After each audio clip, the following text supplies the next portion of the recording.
Tibet, di balik puncak Himalaya, tempat spiritualitas dan tradisi kuno masih hidup. Terletak jauh di dalam pegunungan Himalaya, Tibet adalah wilayah yang dipenuhi kedalaman spiritual, kebiasaan kuno, dan keindahan alam yang luar biasa.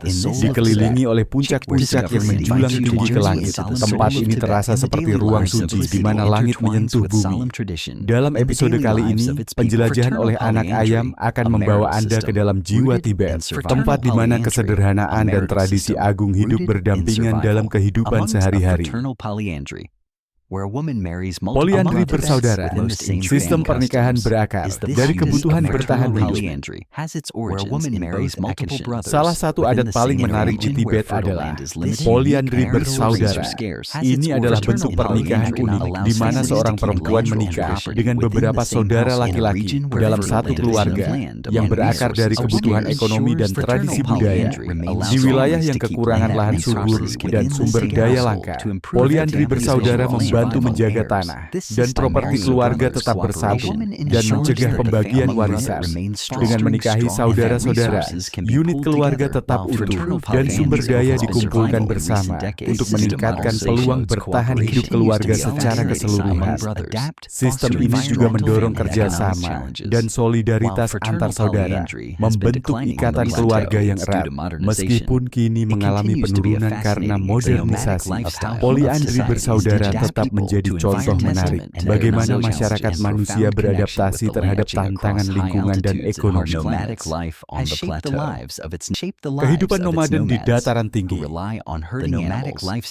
Kehidupan nomaden masyarakat asli Tibet adalah bukti nyata dari ketangguhan mereka dan keterikatan mendalam dengan tanah. Dataran tinggi Tibet yang luas dengan ketinggian ekstrim dan iklim keras telah membentuk cara hidup para penggembala yang mengandalkan yak, domba, dan kambing untuk mata pencaharian mereka.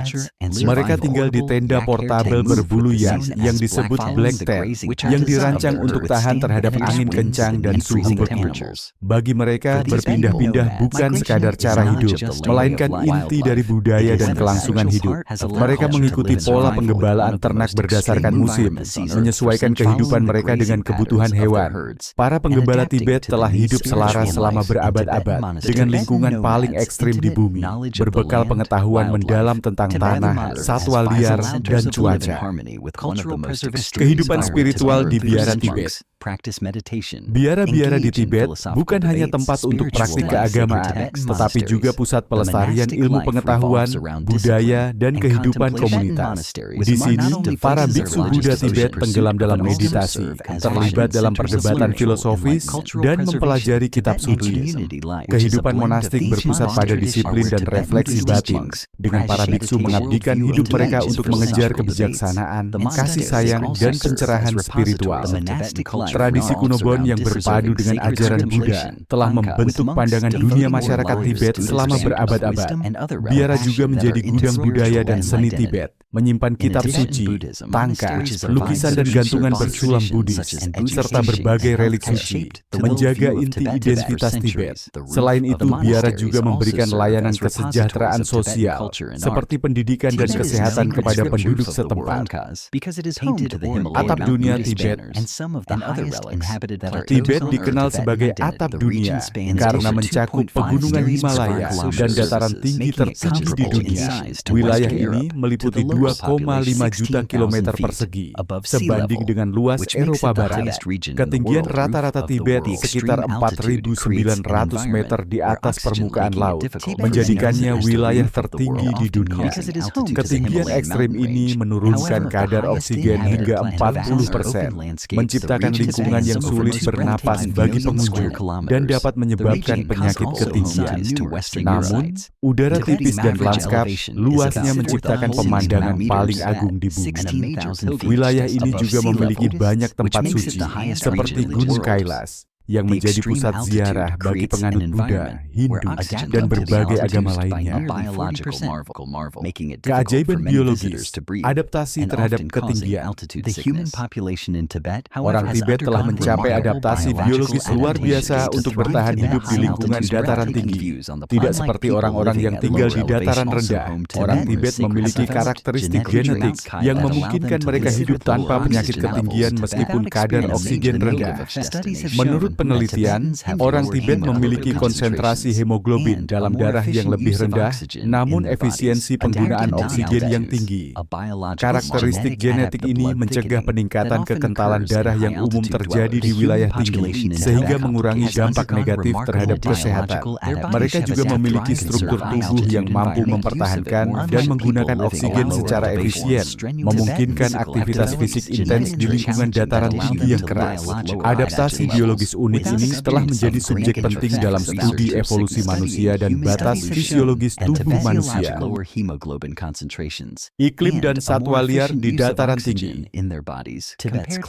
Iklim Tibet termasuk yang paling ekstrem di dunia. Musim dinginnya panjang dan brutal, dengan suhu bisa turun hingga -40 derajat pada waktu paling dingin. Sebaliknya, musim panas relatif sejuk. Meskipun kondisi ekstrem ini, wilayah tersebut menjadi habitat berbagai satwa liar unik dan beragam. Spesies seperti antelop Tibet, macan tutul salju, dan yak liar telah beradaptasi untuk bertahan hidup dalam lingkungan yang keras ini. Khususnya, yak sangat penting dalam kehidupan para penggembala nomaden dan memegang peran sentral dalam kelangsungan hidup mereka. Selain itu, mastif Tibet digunakan untuk melindungi ternak dari predator seperti serigala atau macan salju, dan karena bulunya yang tebal serta naluri perlindungan yang kuat, anjing ini menjadi simbol kekuatan dan ketangguhan. Ras ini dianggap sebagai salah satu anjing paling berharga di dunia. Kemunduran poliandri bersaudara dan dampaknya. Poliandri bersaudara, yang dulunya merupakan struktur sosial penting di Tibet, telah mengalami penurunan besar dalam beberapa dekade terakhir. Perkembangan urbanisasi, perluasan akses pendidikan, dan perubahan kebijakan pemerintah menjadi penyebab utamanya. Dengan runtuhnya kehidupan pertanian tradisional, sistem ini menjadi kurang praktis bagi banyak keluarga. Selain itu, generasi muda yang terpapar pada nilai-nilai baru semakin cenderung memilih monogami. Meskipun begitu, poliandri bersaudara tetap menjadi topik penelitian menarik bagi sosiolog dan antropolog, serta dinilai sebagai contoh penting untuk memahami keterkaitan antara struktur keluarga, warisan, dan pengelolaan sumber daya dalam lingkungan yang keras. Sumber air Asia Tibet. Tibet disebut sebagai sumber air Asia karena menjadi tempat awal dari sungai-sungai utama benua ini. Gletser, air salju yang mencair, danau di wilayah ini menjadi sumber dari sungai Yangtze, sungai Kuning, sungai Indus, dan sungai Brahmaputra yang memasok air bagi hampir setengah populasi Asia. Sungai-sungai ini penting untuk pertanian, industri, dan air minum. Sementara danau seperti Namso dan Yamdrok di Tibet tak hanya mempesona secara visual, tetapi juga memainkan peran penting dalam mengatur iklim regional dan menjaga ekosistem. Dengan perubahan iklim yang mengancam kestabilan gletser dan volume air, pelestarian lingkungan Tibet menjadi tugas penting tidak hanya bagi penduduk lokal, tetapi juga untuk seluruh Asia. Apel Black Diamond, buah mewah dari dataran tinggi. Salah satu hasil pertanian paling langka yang dibudidayakan di wilayah dataran tinggi Tibet adalah apel Black Diamond. Apel ini memiliki kulit berwarna ungu tua dan rasa manis yang kuat berkat sinar ultraviolet yang intens dan lingkungan dataran tinggi yang khas. Ketinggian ekstrem dan sinar matahari yang kuat menciptakan rasa dan warna unik ini, dan karena area penanaman yang terbatas, apel ini sangat langka dan dijual dengan harga tinggi. satu buahnya bisa berharga lebih dari $100 dan dianggap sebagai buah eksotis yang populer di kalangan pencari hal-hal unik. Apel ini melambangkan perpaduan antara pertanian tradisional dan tren produk pertanian mewah modern dalam budaya agrikultur Tibet. Sejarah singkat Tibet. Sejarah Tibet sangat terkait dengan agama dan budaya kuno. Sebelum masuknya agama Buddha, agama Bon dan budaya Zhangzung menjadi pusat kehidupan masyarakat Tibet. Pada abad ke-7 di bawah pemerintahan Raja Songtsen Gampo, aksara Tibet diciptakan, memungkinkan pelestarian pemikiran filsafat dan tradisi masa itu. Raja Songtsen Gampo memainkan peran penting dalam penyatuan politik awal Tibet dan penyebaran agama Buddha yang kemudian menjadi dasar dari budaya Tibet. Tibet juga menjadi penghubung utama dalam jalur perdagangan jalur sutra, memfasilitasi pertukaran antara Tiongkok, India, dan Asia Tengah. Seiring waktu, Kekaisaran Tibet mengalami kemajuan luar biasa dalam seni, arsitektur, dan ilmu pengetahuan, dan kuil-kuil. Buddha ikonik seperti kuil Johang di Lhasa pun dibangun. Peran biara dan Dalai Lama. Biara-biara di Tibet telah lama menjadi pusat utama Buddhisme Tibet, tidak hanya dalam kegiatan keagamaan, tetapi juga dalam pendidikan, politik, dan pelestarian budaya. Sejak abad ke-11, biara-biara berkembang di seluruh Tibet, tempat para biksu mempelajari kitab suci, berpartisipasi dalam debat filosofis, dan menjalankan meditasi. Dalai Lama adalah pemimpin spiritual Buddhisme Tibet, sekaligus simbol politik yang telah memberikan bimbingan keagamaan dan kepemimpinan politik bagi rakyat Tibet. Keberadaan Dalai Lama adalah inti dari identitas Tibet, dan khususnya sejak pendudukan Tibet oleh Tiongkok pada tahun 1950-an. Pengaruhnya telah menyebar ke seluruh dunia melampaui batas wilayah. Hingga kini, Dalai Lama tetap memainkan peran penting sebagai simbol persatuan dan perlawanan rakyat Tibet, serta memiliki makna besar dalam komunitas Tibet di pengasingan, perubahan modern dan pemerintahan pengasingan. Pada tahun 1950, Tibet mengalami titik balik sejarah saat dimasukkan ke dalam wilayah Tiongkok. Hal ini membawa pada masa kekacauan politik dan penindasan yang berpuncak pada pemberontakan melawan pemerintahan Tiongkok pada tahun 1959. Setelah pemberontakan gagal, Dalai Lama mengasingkan diri ke India dan mendirikan pemerintahan Tibet di pengasingan di Dharamsala. Sejak itu, komunitas Tibet di pengasingan terus melakukan berbagai upaya untuk mempertahankan budaya dan hak-hak bangsa Tibet. Pelarangan foto Dalai Lama dan bendera Tibet oleh pemerintah Tiongkok, serta penunjukan Panchen Lama versi Tiongkok, merupakan bagian dari konflik politik seputar otonomi Tibet.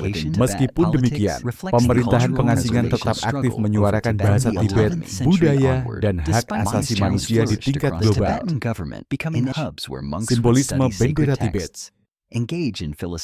Bendera Tibet syarat dengan simbolisme Buddhis dan budaya. Gambar singa salju, permata api, dan matahari bersinar mencerminkan kekuatan, keberanian, dan kebijaksanaan spiritual rakyat Tibet. Sepasang singa salju di bendera melambangkan harmoni antara alam dan jiwa. Permata api mewakili kebijaksanaan dan pencerahan, sementara matahari melambangkan penyebaran ajaran Buddha dan harapan. Meskipun bendera ini saat ini dilarang di dalam Tibet, bagi komunitas pengasingan Tibet dan para pendukungnya, bendera ini tetap digunakan sebagai simbol perlawanan, harapan, dan aspirasi terhadap otonomi. Tradisi dalam musik, tarian, dan cerita. Budaya Tibet sangat menghargai tradisi lisan, dan musik, tarian, serta bercerita adalah elemen penting dalam pelestarian warisan budaya. Misalnya, kisah epik Raja Gesar telah diturunkan dari generasi ke generasi untuk mengajarkan nilai-nilai seperti keberanian, kesetiaan, dan keadilan.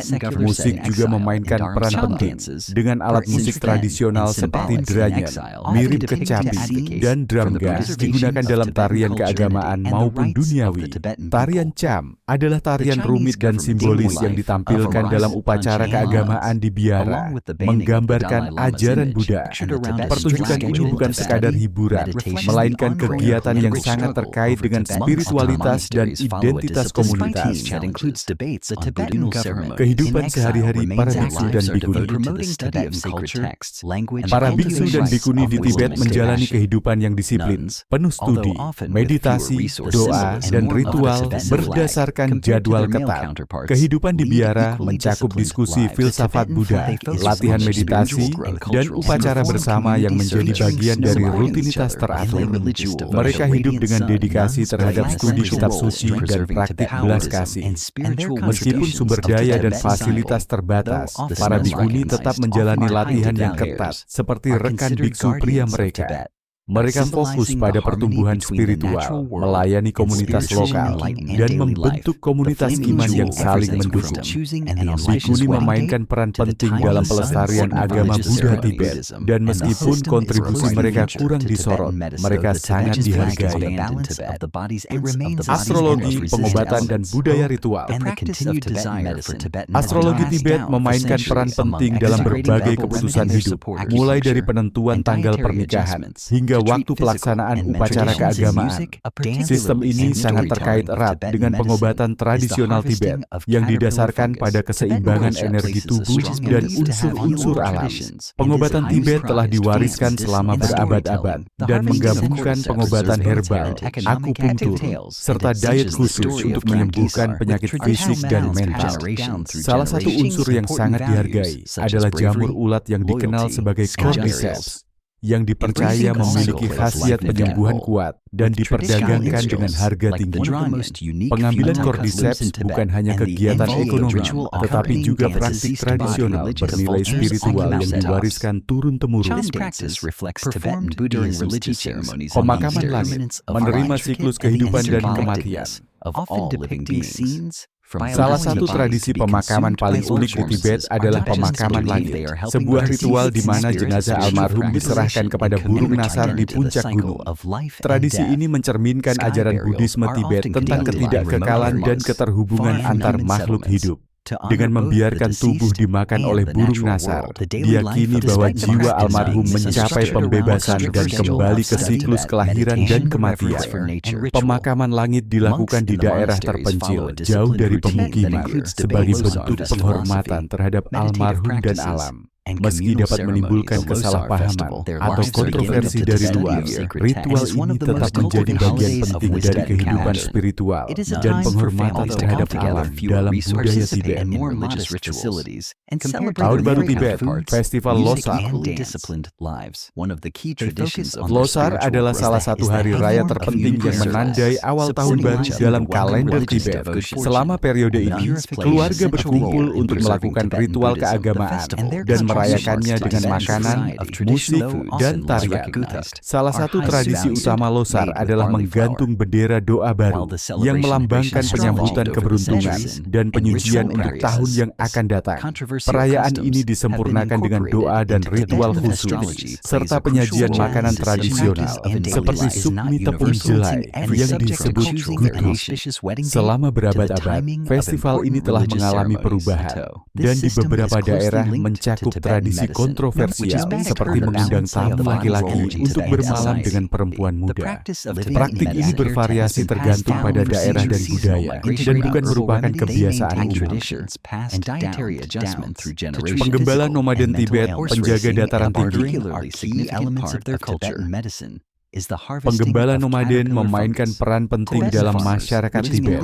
Mereka tinggal di tenda yang terbuat dari bulu yak dan berpindah mengikuti musim, melestarikan tradisi yang telah diwariskan dari generasi ke generasi.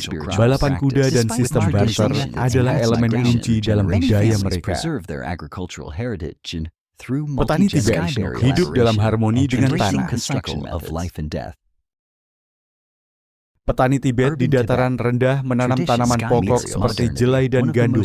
Meskipun modernisasi dan migrasi generasi muda berlangsung, banyak keluarga tetap mempertahankan warisan pertanian melalui kerja sama lintas generasi dan metode konstruksi tradisional.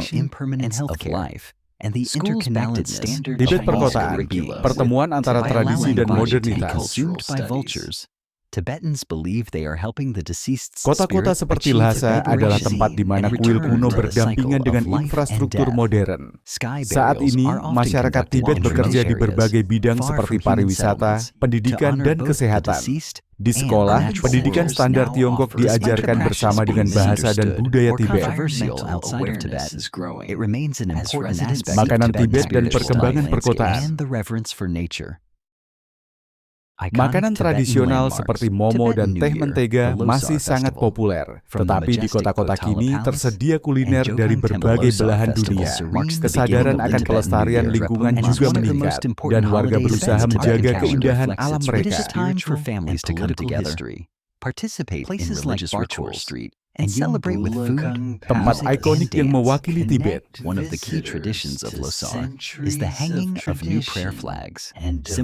Dari Istana Potala dan kuil Jokang yang megah, hingga Norbulingka yang damai dan biara Drepung, arsitektur Tibet mencerminkan spiritualitas mendalam dan sejarah politik. Tempat-tempat seperti Jalan Barkhor atau Istana Yumbulakha membawa para pengunjung ke dunia penuh tradisi dan keimanan selama berabad-abad. Controversial customs have been incorporated into the festivities, such as the practice of inviting guests. Jika Anda menikmati penjelajahan menarik tentang Tibet hari ini, jangan lupa tekan suka, beri komentar, dan berlangganan. Dukungan Anda memberi kami kekuatan untuk terus membagikan kisah-kisah unik dari seluruh dunia. Negara mana yang ingin Anda jelajahi bersama kami berikutnya? Beritahu kami di komentar. Sampai jumpa di petualangan selanjutnya.